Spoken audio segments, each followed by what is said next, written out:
شادی اور ولیمے کے موقع پہ آپ کی بیٹیاں بہنیں اور بیویاں جتنے کا پاؤڈر اور لالی استعمال کرتی ہے، وہ اگر کسی بیوہ کی جھولی میں چلا جائے تو بیوہ اپنی کسی بیٹی کو ایک دوپٹہ اس پر ڈال سکتی ہے سر پر۔ ویسے بھی ہمارے مذہب میں لالی اور پاؤڈر کا تصور کیا ہے؟ چہرے پہ پاؤڈر لگایا تو آدھے گھنٹے سے زیادہ اس کا اثر نہیں ہوگا، اور لالی میں بعض محققین کے نزدیک سور کی چربی ملی ہوتی ہے۔ ہماری بہنوں پر بھی مجھے تعجب ہے، سور دیکھیں گی تو منہ کو دوپٹہ لگائیں گی اور منہ ٹیڑھا کرے گی جیسے کہ کسی نے کڑواہٹ چبا دی اس کے منہ میں، اور سور کی چربی لگا کر کے ولیمے کا کھانا کھانے جا رہی ہے۔ تو یہ سور کی چربی جو تیرے منہ کے لقمے کے ساتھ اور پانی کے ساتھ تیرے منہ میں جا رہی ہے، تو سور کی چربی کھا رہی ہے؟ شرم نہیں ہے اس کا؟ احساس نہیں ہے اس کا؟ نہ مرد منع کرے، نہ بھائی منع کرے، نہ بیٹا منع کرے، کون روکنے والا ہے؟ کون ٹوکنے والا ہے؟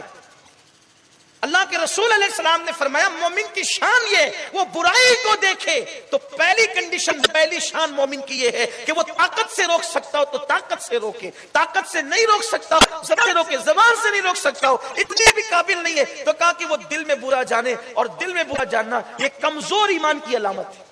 یعنی گناہ کو دیکھ کر دل میں برا جاننا یہ کمزور ایمان کی علامت ہے، اور جو دل میں برا بھی نہیں جانتے وہ اپنی ایمان کی خیر ہی بنائے۔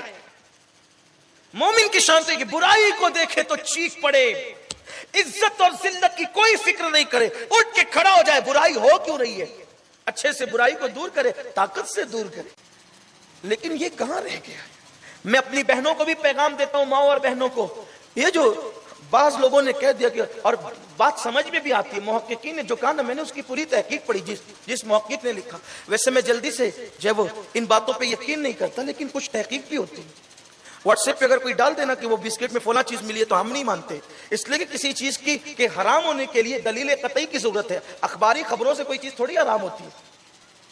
لیکن اس محقق نے یہ لکھا کہ دوسرے، کیونکہ انسان کی جو حرارت ہے وہ 37 درجہ سینٹی گریڈ ہے نا، انسان کے جسم کی حرارت جو ہے، تو اگر بکری یا گائے یا مرغی وغیرہ کی جو چربی، اگر مرغی کی تو چربی کتنی ہوگی، لیکن اگر یہ چربی اس میں ڈالی جائے تو، اور وہ سرخی ہونٹ پہ لگائی جائے تو وہ گرمی کی وجہ سے پگھل کر ٹپکے گی۔ وہ جو حلال جانور اس کی چربی نرم ہوتی ہے، سور کی چربی سخت ہوتی ہے کہ لگنے کے بعد وہ پگھلتی نہیں، یعنی ٹپکتی نہیں۔ اسی لیے بعض محققین نے کہا ہے، میں بعض کی بات کر رہا ہوں، قید لگا رہا ہوں جن کو میں نے پڑھا ہے، تو کم سے کم بہنوں کو اس سے بچنا تو چاہیے۔